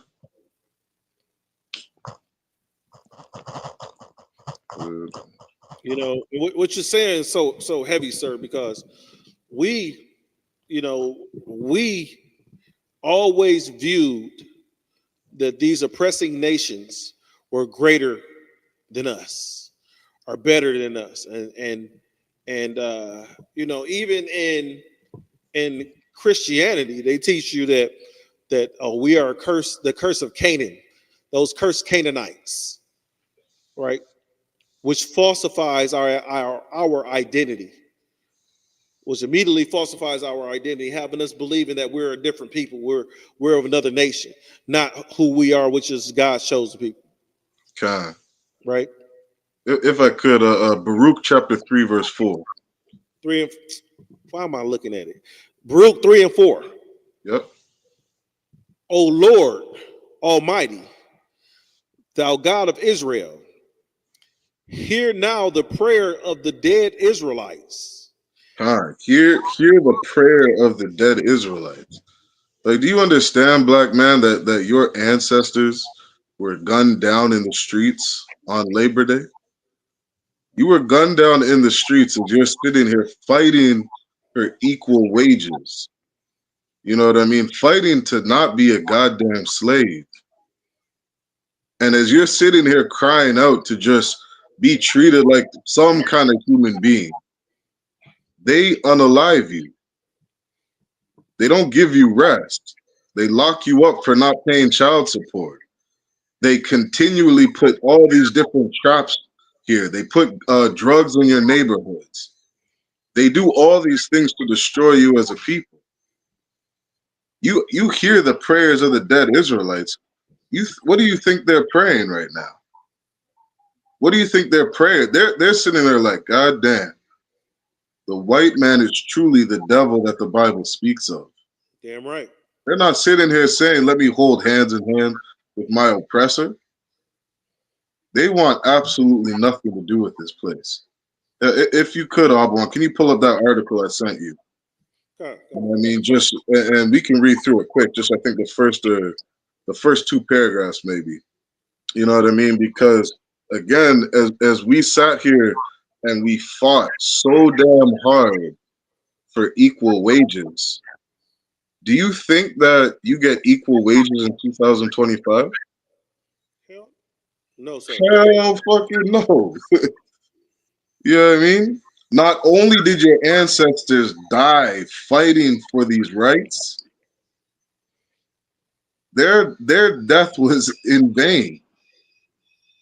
You know what I mean? Like it says in Lamentations, we look to a nation that could not save us. Damn right. Like the Black Panther, they're out here marching in Chicago right now. You think the white man's not going to unalive the Black Panther Party? He already tried. They did it before. Yeah. And your dumbass is out here again, standing in front of the police as if you're a citizen of America. You're out here protesting in front of a cop as if they're not going to kill you. It's insanity. We got to really wake up inside this place and understand that the only person that's going to fight for us is the Most High. The only person that's going to truly get us out of this captivity is the one who put us here. the one who told us if we don't obey him, we're going to be disciplined as a people. That's why it says in Corinthians, if we would turn back from our sins and pray for the Lord, then he would save us. But until we do that, we're gonna continually march on the street. We're gonna be out there tomorrow fighting for equal wages. Ahabwan, it's 2025. Black people are gonna go to war against the government and beg for equal wages because we still don't get it. No. And you know what's so heavy about that? God. We begging to be equal to a lesser people. Man, that's begging heavy. to be equal to a lesser people. We begging to be equal to people. Think about this. Think about the people who we begging to be equal to. We begging to be equal to people who got a God with a red dot on their fucking forehead and 18 arms, right? We begging to be equal to a people that take cow shit baths.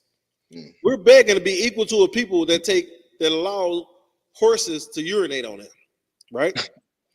We begging to be equal to a people that trample each other as they walk around a goddamn rock and kiss it. Look at the people that we begging to be equal to. We begging to be equal to a people who we taught how to bathe. Right?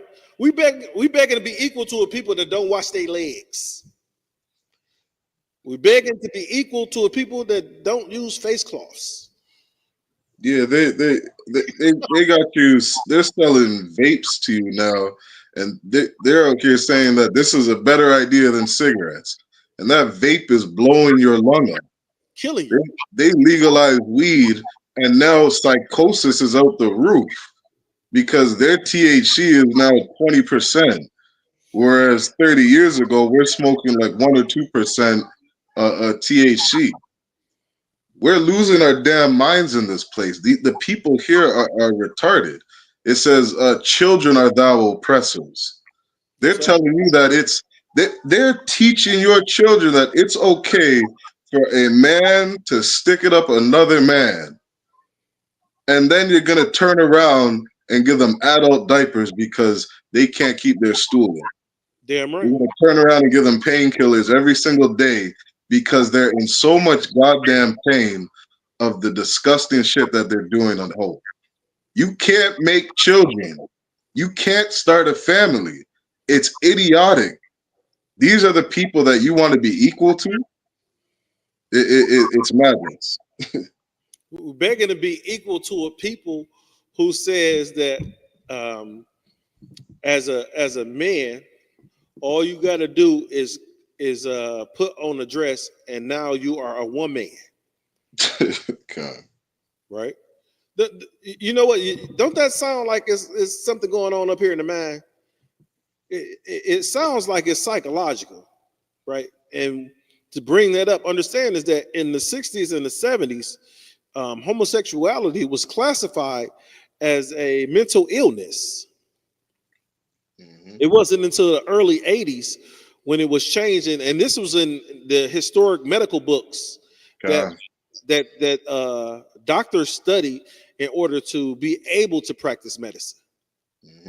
Right? So now you want to be equal to a person that tells you that it's okay for a grown person to identify as a child and have relations with a child.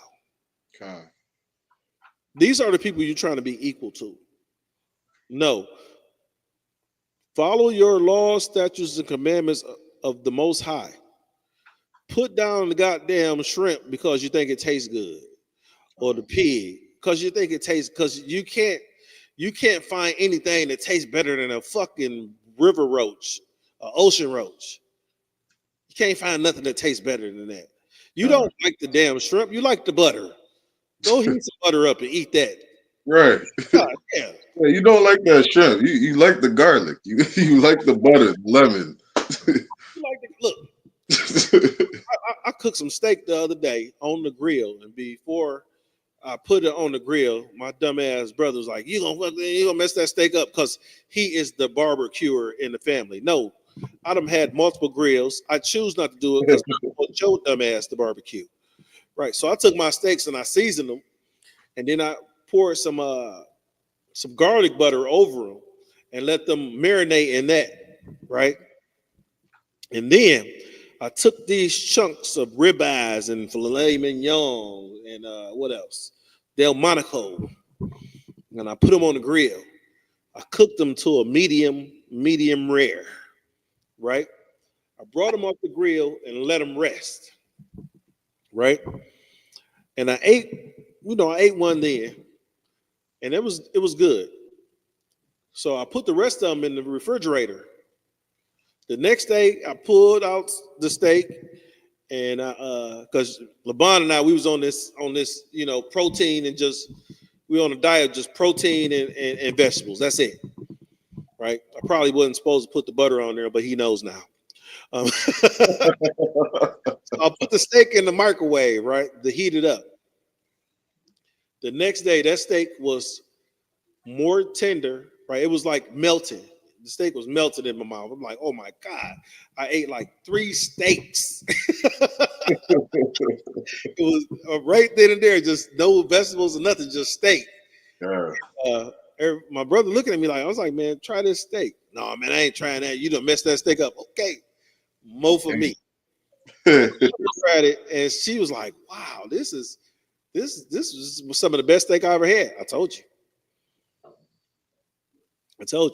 Right now, my brother go out there on like I did mine on the charcoal grill, so he get on the gas grill and he want to do some ribs. I was like, man, you could have got beef ribs. No, they ain't gonna such. Man, I put some beef ribs on there, wrapped them up the same way he prepared his pork ribs. I prepared the beef ribs, but I only put them they were like a little past medium, right?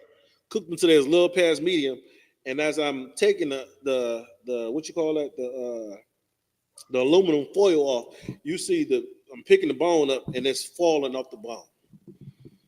And this is beef ribs. He grabbed the bone of that pork rib. He had the whole goddamn rib. Keep that crap over there. But we as the 12 tribes of Israel, we're trying to eat things that we're not supposed to eat, and we don't want to serve God because we can't figure out what type of food is good. Yeah. You want to eat chitlins. You can't serve God because you want to eat chitlins. Mm-hmm. Ain't no way in the hell you should be able to walk into a pulpit with pig shit on your breath. Damn. You ate some chitlins. Now you talking about I can teach the men and women of God. No, you can't. Right? No, you can't. You done ate some. You got what was the last pastor I heard? He was talking about he loved a bacon wrapped lobster tail. You gonna put an abomination on an abomination? You put what did it say? The Bible say about sin on top of sin. This thing said a bacon wrapped lobster tail, right? You don't want to serve God because you want to eat oysters. Now look, let's do this. What's going on in today's society? You got radioactive shrimp at Walmart. You fuck around, eat one of them radioactive shrimp, and turn to Godzilla. That's some foul shit. Think about it. You got a radioactive shrimp, and this was going on in the news. Radioactive shrimp in the supermarket, right? Not only that, people are eating oysters, and developing a flesh-eating disease. Damn. For real, they eating these oysters. You know why? Because the Lord told you not to eat that. Right? Men are having relation with men, and they get monkeypox, and their whole face is falling off. You turn into a zombie because you don't want to follow the Lord's law, statutes, and commandments. And that's just the law, statutes, and commandments on the dietary law, on things that you're not supposed to eat. you're not supposed to eat rabbit, right? You got the rabbit is got these. You see the news now? The rabbit got those growths. Those it's like a fungus. The rabbit develops now, and Nah, I ain't it's sure. on his face. It's like horns and shit, like multiple horns growing out the rabbit face. Yeah. Because the Lord told you not to eat it, and you still want to eat it. Yeah. Right? Go get you a deer. Eat that. Right. Moose. Moose is lawful. Eat some moose, a bison. Eat that. You know, what people don't understand is that pigeons are lawful. Now, me personally, I wouldn't eat a pigeon. Right? But go ahead, eat you some pigeon. Man, I'll eat a pigeon over a snake any day. Every day. I'll eat a pigeon over a crocodile, a dolphin, shrimp, lobster, pork, Dolphin. any day. What we have to understand. And yes, Israel, we're laughing at you. Right. You want me to get into some of this real quick? We got a couple minutes left. Yeah, see if you can read through that real quick. It's not much. Okay. I'll just start right at the beginning. It says, for the past several decades, black workers have fared worse than white workers in the United States labor market. Despite government policies designed to reduce or eliminate racial disparities, black workers continue to experience lower wage and higher unemployment rates than whites. The latest evidence comes from a recent study by economists at the Federal Reserve Bank of San Francisco.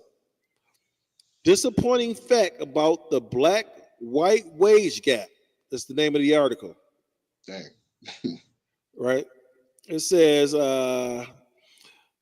where it started. It says the Federal Bank Reserve of San Francisco, September 5th, 2017. Author is Mary C. Daly, Bart Hobbingen, and Joseph H. Pelt.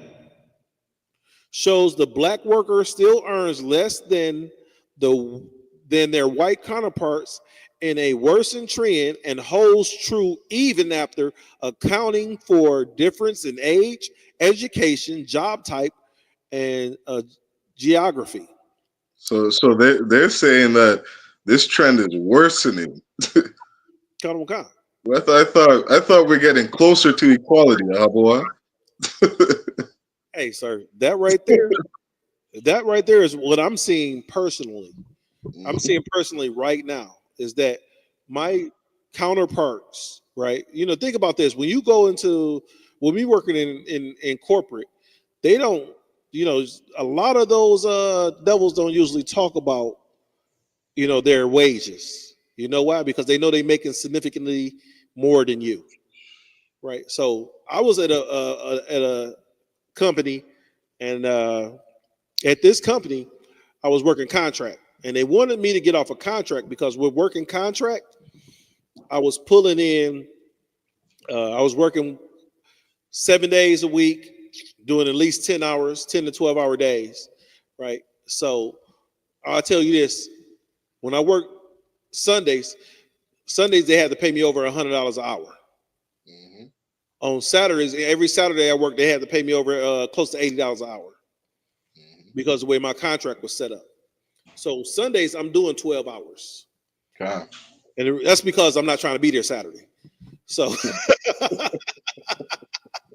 so I'm not going in Saturday, but on Sunday I'm coming in, I'm doing 12 to 16 hours. God. Right? So, you know, that's anywhere between $1,200 and $1,600 easily just for Sunday. Right. And we're doing that. They was like, no, we got to hire this dude in. They wanted to hire me in.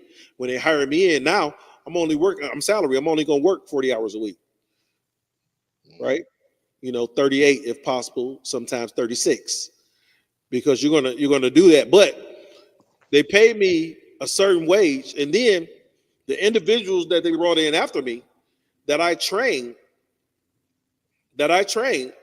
where one was a devil, one was East Indian devil, The other one was a Caucasian devil, and I had to train those guys. With me training those guys, they paid them more, right? I'm talking about anywhere between 15 to 20% more than what they paid me.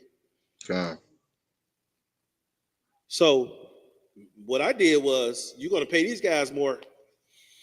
I'm not about to do everything that I was doing before. I'm gonna do, because we have to do a what you call as a every year we have to do a I forget what it's called. It's a performance review. So on my performance review, I'm required to do such. These are the list of things I'm required to do. So what I did was I did everything on my performance review, nothing more. So with me doing everything on my performance review, nothing more, I got 95% of whatever the performance was based off of. Right? Why every year I'm only 88, 89? So that means I'm subpar when I fulfilled all my obligations.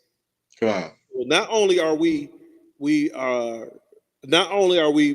given less pay for the same, to our counterparts, but we're judged harder, right? We're judged harder on our reviews than we are to our counterparts. Our counterparts can make a mistake, we can't.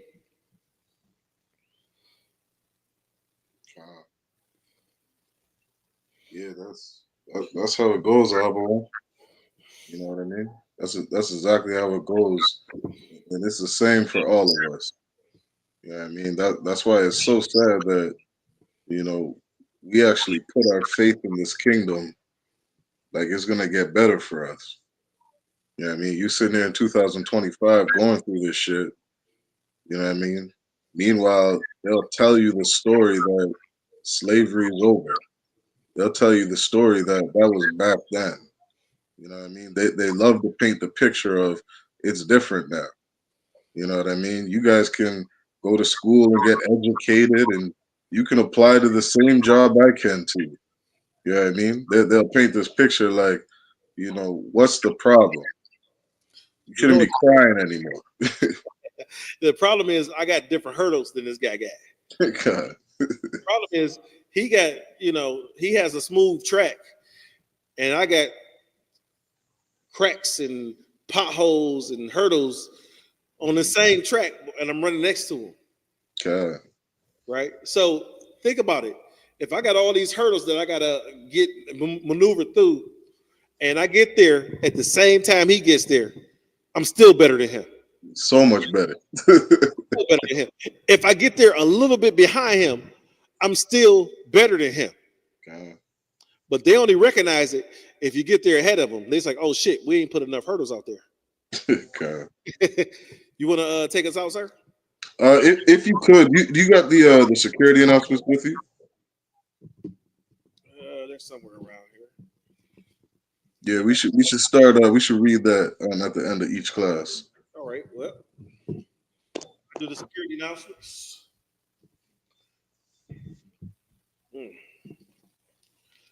ISUPK security announcements. Say we are the ISUPK. Start out of 1 West 125th Street, Harlem, New York. Rule for new brothers and sisters. When a new brother or sister comes into the school, they are off limits for 6 months. They are to be saluted only.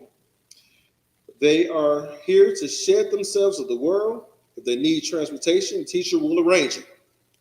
Say, if after 6 months, if a brother or sister has an interest in a particular person, he or she must get permission from the head to speak to the brother or sister.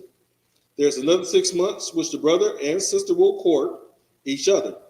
After this 6 month period, the brother and sister will get permission from the head to marry. Tithes, which is a commandment. Numbers 18 and 21, Malachi 3, 8 through 10. Which meant Ma'ashara, which means the 10th in the Hebrew, 10% of every penny increase the Lord gives you, give to the treasury department, teacher, or teaching. Priest fund, free will offering, not mandatory. Whatsoever amount you would like, upcoming holy convocations. What we got going on? Feast of Memorial. I believe it's on the 21st. 21st, Feast of Memorial, blowing the trumpets. Yep. And then we have, a Sabbath every Saturday.